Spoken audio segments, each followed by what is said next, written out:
Well, the morning after the night before, and actually the one on penalties. Can you believe it? I'm down the plot early on this morning. I've got a lot of things to do. Thankfully Grandad watered everything last night. I'm busy lifting all the first earlies because, to be honest, they're really poor. I'll show you what they're like now, and then I'll show you what the harvest is like afterwards. So this is the first early bed, which is a mixture of weeds and a poor shown on the surface with first early potatoes. So I'm going to get all this digged up now, and I'll see what see if I get anything off the bottom. I'm not expecting a lot, like. So that's all them first earlies pulled out. I can't remember the names of what they were, but when I look back on my video I'll find out. But they're the first earlies which I'll be growing in bags next year. This bed needs a good mucking and it needs a good sorting out. I've had a poor show for the past 2 years now, and I need to get this sorted out. But here's what I've managed to get from these 2 rows from that little shown. Still getting a couple of teafuls there for the family. So not too bad, to be honest. Quite impressed. In fact, you know what it is? I'm quite impressed. From what I had shown on the tops, there's a fair few potatoes in there.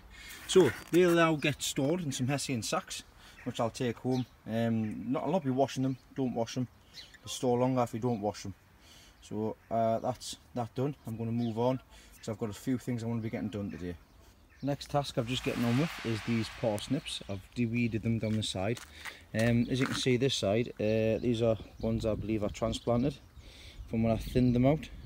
So I've just culled the middle section, and because you don't want too many too close next to each other, as you can see here.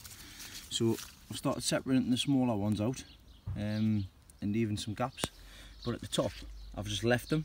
So we'll have a little experiment going on to see if there's any difference between culling them or leaving them in. And from the ones that I've picked out to start with, I'm quite impressed with how they're getting on.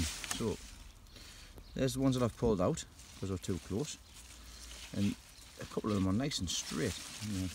Good that I've picked this one out now, because that one's a beauty. That I don't even know. But I'm going to have to net these over now, because with just pulling it all up, it'll start attracting all the insects and everything. So I'll get that done next job. Sweet peas, I'm going to have to sort them out as well, because some of them will be going to pods and things like that as well. So we'll get that done as well. So much stuff to be getting on with. I'm going to go up to the brassicas next, because I've got to show you something up there that's happening. Look at them sunflowers. Sunflowers are coming up and saying hello. Look lovely. But yeah, I'm going to go up there and start the brassicas, and I'll show you what I'm doing with the brassicas. Well, another year, another failure. These broccoli that I grew, I mean, they're good strong plants, but they just shot up straight away to seed. They've bolted. There's one left in here, which has got a decent head on it. That one there. So I'll probably harvest that shortly. But yeah, that's 1, 2. That one's 3. That's not good neither. They're starting to form the little yellow bits. So there's 4 there, which is nearly good. But the thing is though, the roots are fine. So let's see how the other ones get on at the bottom anyways, the ones that my granddad's given us. So but also, on another positive note, I've pulled one of these turnips out, and I'm very impressed with it. So a snowball turnip, there it is there. It's got really good top growth on the top, like, but it's got also really good bottom as well. So I'm very happy with them. And I've got a fair few of them, so I started pulling these up and start taking them home for dinner. So that's what's going on at the minute. I'm going to have a look to see if there's any cauliflower heads forming. So I'll see you once I've done that. Get under here, because I've spotted my first curd. So these are the purple headed ones, and as you can see, there we go. First purple headed. That's not purple head, sorry. The first purple. These are called graffiti. There's my first cauliflower head starting to form there. And there's another one coming on that side as well. But I've still got lots of nuts which haven't started yet, so that's what things are looking like at the moment on the cauliflower bed. I've got kale at the bottom there as well, so these are all coming. These are much better than last year, so I'm hoping to get some decent heads on this year for the cauliflower. That'll please us, considering I failed with the broccoli. Right, I'm going to get cracked on with my next task. Next task I'm going to get done is I'm going to get the canes in for the dahlias. Now I've got two different ways I'm going to be staking them this year. The first one is with the string, like I've done at the bottom of the garden. The other way is I'm going to just push a few bamboo canes in through here.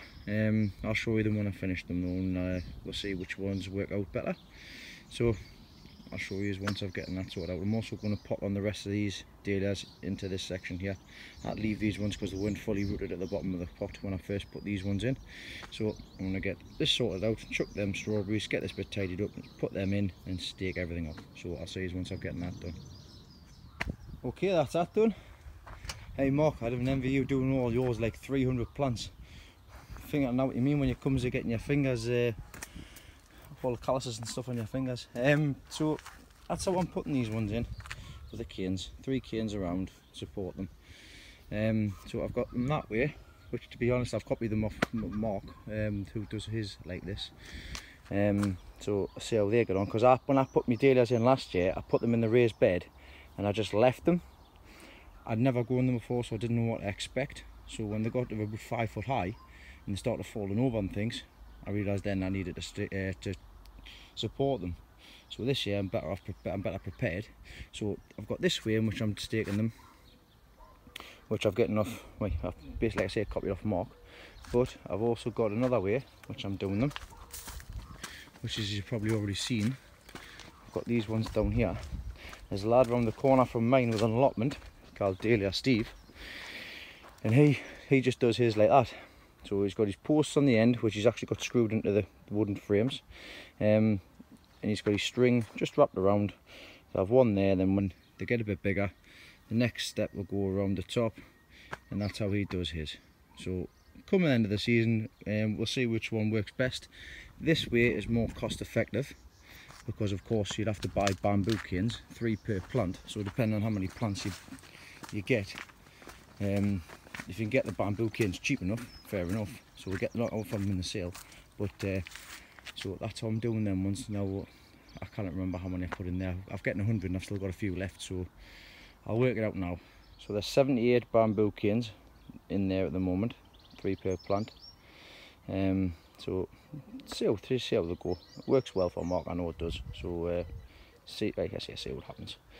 But next job, I'm going to get these ones put in. Well, these are the ones I'm going to have bother with, so I'm probably just going to be stringing these up, putting some stakes down or some bamboo canes into the ground, and just running string down and up, just for cost effectiveness really, because I don't have enough money to be able to purchase all the canes to be able to get all of these ones done as well. So I'm going to get on with that now. That's all of those dahlia cuttings in. So I just need to go get some stakes to run the string, which I can't do today because I've run out of time. All the pot dahlias are coming on canny. I've also got my first pot dahlia flower, as you can see. I don't know what it is, I'll have to have a look at my pictures. But another lesson learned for next year, always mark up what they are. I think I've got them marked up anyways, I'll have to have a look anyways.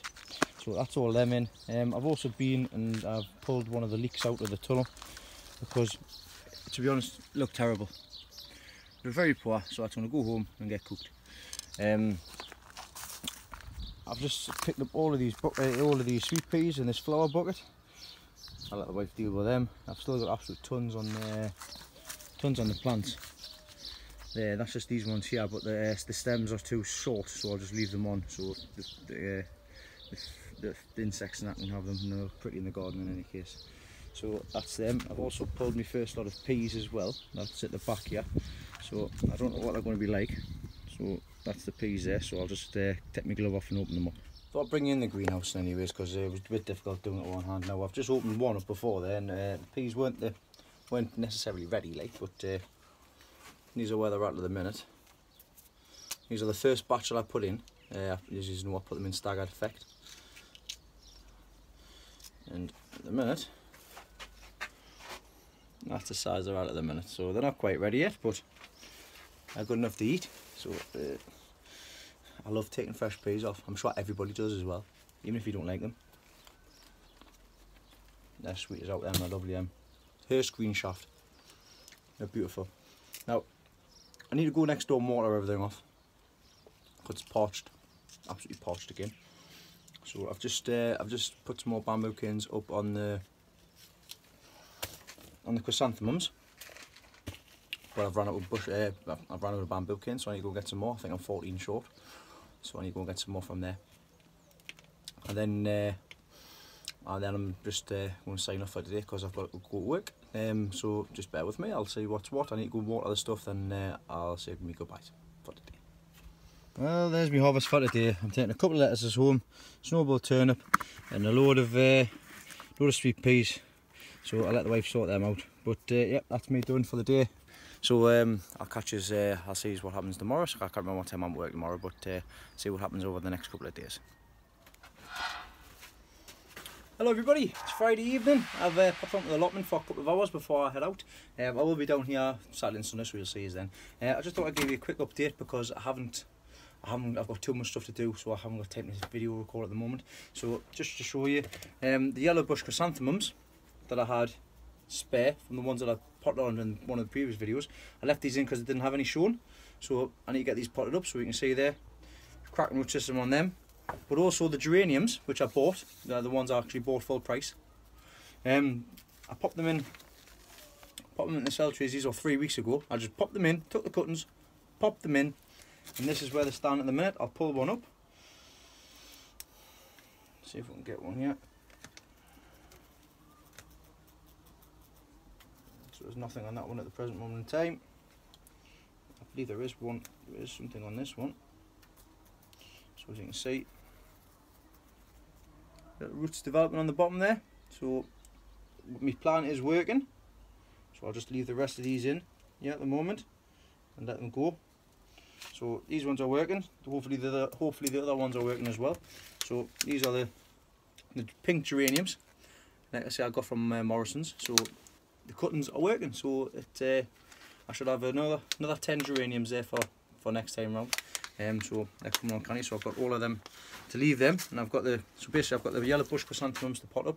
I've also got the lavender which needs potting on again. I'll just go and quickly grab one as well.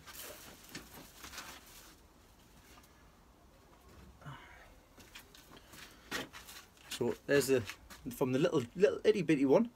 I've now put them into these pots, and they've actually already outgrown these pots. You can see there. So fantastic. So I love the smell of lavender. Can't wait to get them on. I've also getting a big bag today of perlite, £15. Got them online from the hydroponics for less shop. I think it was 15 quid altogether for 100 litres. So I'm getting that so I can mix the compost up as well going forward, because I've noticed the humax, if I don't mix it with any perlite or vermiculite, it does dry out very quickly as well. With the perlite and stuff, it does help hold water a bit better. In areas to soil, so it is better to have it, I think, in any case. But anyways, I'm going to get cracked on, so if I don't do any further updates from today, I will see you over the weekends. Hello, sorry about my voice, I kind of celebrated a bit too much last night, but I'm actually at my mum's at the moment. I'm going to start taking runners for my strawberries, so I've just finished off this week as well with a video. I'll show you how I'm going to start getting prepared for next year's strawberries. So I've got the strawberries here. This is a tiny little plant, like, got nice big strawberries on them. On there, there's plenty of runners as well, which you can see. So all I'm going to do is, what I've got at hand, getting some pots which I brought me mum's bed and flowers over. So I've got the runners there. So all I do is get a pot which I filled up with some compost. Place the runner on top, and at the minute, the only thing I've got at hand to be able to cut it down is these earbuds, the cotton buds, sorry, for the ears. So you can use all sorts. You can use the straws or anything like that, anything that's going to pin it down. Twist it in half, just to hold it in place, and there we go. That's one done. So and we'll get all the rest of them done exactly the same, and we'll leave them until they start rooting, and once they're rooting you can snip them off, and that's a new plant ready for next year. So that's how to do the strawberries. I'm going to do these for it, then I'm going to go and have a lie down. But from me this week, that's me done and dusted, so I'll see you next week. I'll give you more of an update and we'll see what we can get done next week. So thanks for watching, and I'll see you then.